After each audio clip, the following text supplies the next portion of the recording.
भाभी, यही साड़ी तो आप पिछली बार भी पहन कर आई थी। एक बार इस कहानी को ज़रूर सुने। मैं क्यों सोचूं कि कौन क्या कहेगा। उन लोगों ने कभी सोचा हमारे बारे में सिवाय बेइज्जती के। जब हम लोगों को उन लोगों की सूर की पढ़ाई के लिए ज़रूरत थी तब कैसे सब कन्नी काट लेते थे। कहीं हम लोग उन लोगों से कुछ मांगना बैठे सूर की पढ़ाई के लिए। और ननद जेठानी तो मुझको अपने पास ही नहीं भटकने देती थी कि जैसे मेरे अंदर कोई छूत लगी हो। आज वंदना के शब्दों में बहुत आक्रोश था। सब लोगों ने सारे कामकाज अकेले निपटा लिए और झूठे मुंह से भी कभी नहीं कहती थी मुझसे आने को, जैसे कि मेरी जाने से उनकी इज्जत कम हो जाएगी। मैंने बहुत अपमान झेला है, लेकिन अब नहीं वंदना, मैं तुमसे पूरी तरह सहमत हूँ। लेकिन उनका हिसाब वो लोग जाने। अब हम लोग भी तो उनके जैसे नहीं बन जाएंगे ना। फिर उनमें और हमने अंतर ही क्या रह जाएगा। सोचो, सब आसपास के लोग होंगे और अपने ही लोग नहीं होंगे तो कैसा लगेगा। सुरेश समझाते हुए बोले, बड़े भाई इंजीनियर और एक बहन उसके पति भी इंजीनियर, लेकिन सुरेश हमेशा से पढ़ाई लिखाई में कमज़ोर। तो पिताजी ने बहुत कहकर सुनकर अपने ही दोस्त के स्कूल में क्लर्क का काम दिलवा दिया। और जब नौकरी अच्छी नहीं मिली तो रिश्ता भी मनोहर के साधारण परिवार में कर दिया। लेकिन वंदना को कोई दिक्कत नहीं, क्योंकि उसके लिए यही सब कुछ बहुत था। जब जेठानी और ननद आपस में मिल जाती तो वंदना और सुरेश को धिक्कार भरी दृष्टि से देखती, क्योंकि कम पैसा होने के कारण उनका रहन सहन भी बिल्कुल साधारण था। धीरे धीरे उन लोगों ने सुरेश और वंदना को अपने घर के कार्यक्रम में बुलाना भी बंद कर दिया।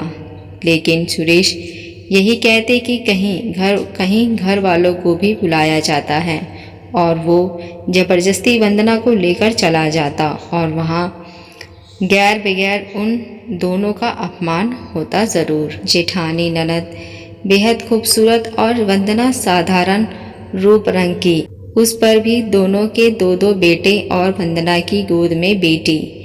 जेठानी ननद को पैसे के साथ साथ रूप रंग और बेटों का भी बड़ा अंधकार था। क्यों भाभी, यही साड़ी तो पिछली बार भी पहन कर आई थी। या फिर अपने नहीं तो कम से कम हमारी इज्जत के बारे में तो सोच लिया होता।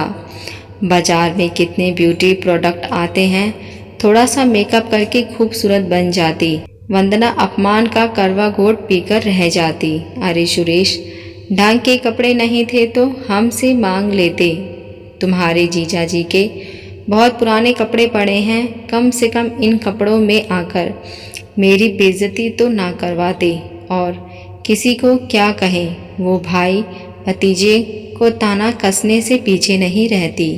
लेकिन अब वंदना ने ठान लिया था कि चाहे कुछ भी हो जाए, लेकिन वो इन लोगों के घर किसी कार्यक्रम में नहीं जाएगी।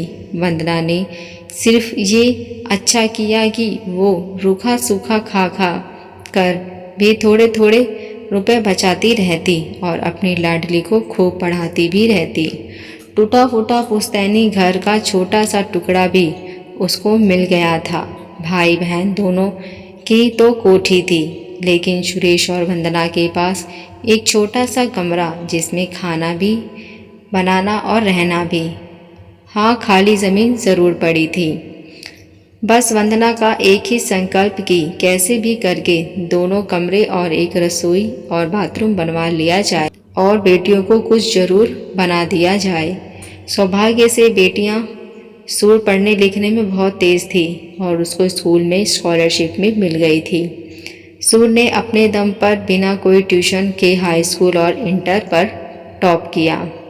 अब तो इंजीनियरिंग कॉलेज से उसके एडमिशन के लिए फ़ोन पर फ़ोन आने लगे। मम्मी, मैं अब आगे नहीं पढ़ूंगी।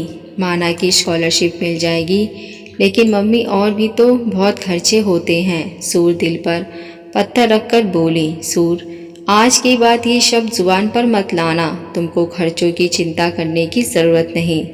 अभी हम लोग बैठे हैं, मेरी सारी उम्मीदें तुमसे बंधी हैं। वंदना ने मायके और ससुराल से मिले सारे जेवर निकालकर सुरेश के हाथ में पकड़ा दिया।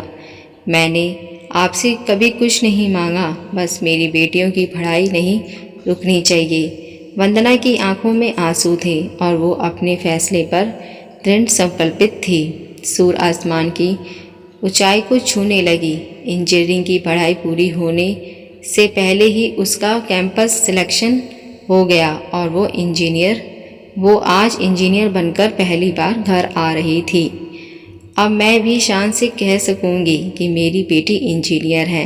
वंदना की आवाज़ ये कहते हुए भर उठी। वंदना ने पूरे मोहल्ले में मिठाई बांटी। सूर ने सबसे पहले अपना घर बनवाया और सूर को वंदना की बहन की देवरानी ने अपने बेटे के लिए वंदना से हाथ जोड़कर मांग लिया। बहन जी, मुझे सिर्फ आपकी बेटी चाहिए और कुछ नहीं। मैं तो धन्य हो गई आप जैसा समधी पाकर। कल सूर की एंगेजमेंट थी और आज वंदना सुरेश के परिजनों को बुलाने के लिए साफ मना कर रही थी। मम्मी सही कह रही है पापा, जब उन लोगों ने हम लोगों को कभी सम्मान नहीं दिया तो हम लोग क्यों उनके पीछे भागे। रक्षाबंधन पर जब कभी मैं ताई जी के बेटों से राखी बंधवाने के लिए कहती तो वो लोग मेरा मजाक उड़ाते थे। सूर भी कुछ सोचकर रो पड़ी। नहीं बेटा, घर वाले चाहे जैसे भी हो, लेकिन उनके बिना कार्यक्रम की शोभा भी नहीं होती। तुम लोग भी गलत नहीं हो, लेकिन कोई बात नहीं, हम लोग उनको पूरे सम्मान से बुलाएंगे।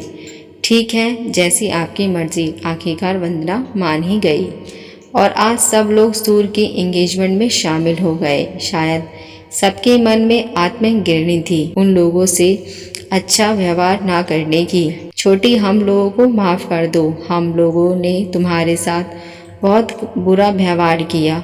हाँ सचमुच भाभी, लेकिन मुझे विश्वास है कि हमारी भाभी हमको माफ़ कर देंगी। जीजी, बुरा मत मानिएगा, पैसा बोलता है। और अगर आज भी मेरी बेटी इंजीनियर ना बनी होती तो आप लोग हमारे कार्यक्रम में शामिल होने के लिए नहीं आते। बस वक्त की बात है।